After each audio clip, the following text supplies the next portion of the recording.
Merci Ismaël d'avoir répondu à l'invitation. Merci à toi de m'inviter. Je t'en prie.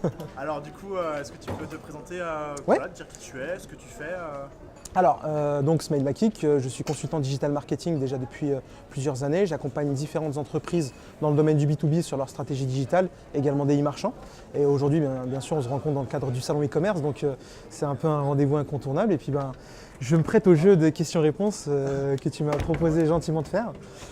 Le blog eMarketers. Ouais, alors eMarketers, en fait, c'est un média que j'ai lancé il y a à peu près 2 ans. C'est un média que j'ai voulu collaboratif parce qu'en fait, je me suis rendu compte que j'avais un entourage professionnel qui avait pas mal de choses à dire, des choses intéressantes. Et je me suis dit, tiens, pourquoi pas ne pas réunir ça autour d'un espace éditorial qui permettait de donner finalement la parole à des experts de différents horizons. Spécialistes emailing, spécialistes social media, experts en digital marketing, en e-commerce, en référencement naturel, etc. pour amener des articles vraiment pratiques, de conseils. Et donc aujourd'hui, on est toujours à la recherche de nouveaux contributeurs. Donc à l'occasion, voilà, s'il y a des gens qui nous écoutent, ils peuvent être tout à fait contributeurs e-marketers avec grand plaisir.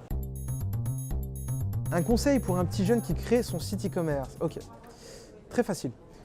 Créer un blog dès le départ, avant même le lancement du site e-commerce, puisqu'on se rend compte que le contenu que tu vas créer sur ton blog va te servir après. Donc te faire connaître avant la boutique et accorder un aspect éditorial assez important à tes fiches produits, à raconter une histoire, valoriser tes produits, puisque vous êtes tous à vendre la même chose sur Internet. L'idée, c'est quand même de montrer quelle est la valeur ajoutée de ton catalogue produit à toi. Voilà le conseil que je peux donner. À quoi ressemblera le content marketing dans 5 ans? Sujet intéressant. Aujourd'hui, le content marketing, il prend différentes formes. Donc effectivement, quand on regarde les médias traditionnels, tu as des experts dans différents domaines, l'IT, le digital marketing, etc. Donc des journalistes de formation. On a de plus en plus maintenant l'ère des blogueurs, des gens qui vont produire comme toi et moi du contenu à spécificité digital marketing. Et demain, finalement, moi je pense aussi que le contenu viendra de différentes sources. Donc on voit même de plus en plus d'étudiants, dès le début de leurs études, finalement créer un blog et au fur et à mesure de leur spécialisation, écrire sur ce blog-là. Donc je pense qu'on est encore loin de voir finalement l'étendue du content marketing. Il a la forme aujourd'hui de médias online, type blog et compagnie. Ça peut évoluer sur d'autres supports, avec d'autres sources. Et quelque part, avec Internet aujourd'hui, tout le monde peut produire du contenu et être lu avec une audience sans limite. Donc c'est vraiment la force que je pense aujourd'hui que fait Internet finalement par rapport aux années précédentes. Donc le spectre des rédacteurs finalement va s'élargir selon toi? Je pense parce que je le vois, alors à mon humble échelle, e-marketers, je vois qu'il y a des gens qui vont être de différents horizons. J'ai même aujourd'hui des gens qui vont avoir une dimension commerciale dans des postes au sein d'entreprises qui ont des solutions SaaS, etc.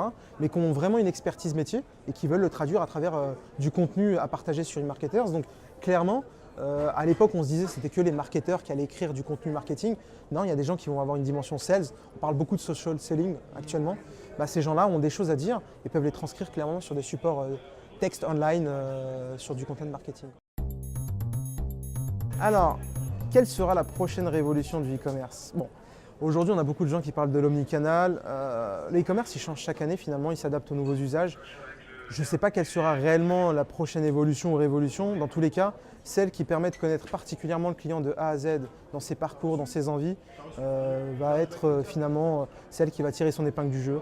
Après, je ne peux pas prédire l'avenir, donc et il y a des bons acteurs aujourd'hui qui font ça très bien. Merci Ismaël. Merci à toi. Et puis à très bientôt. À très bientôt.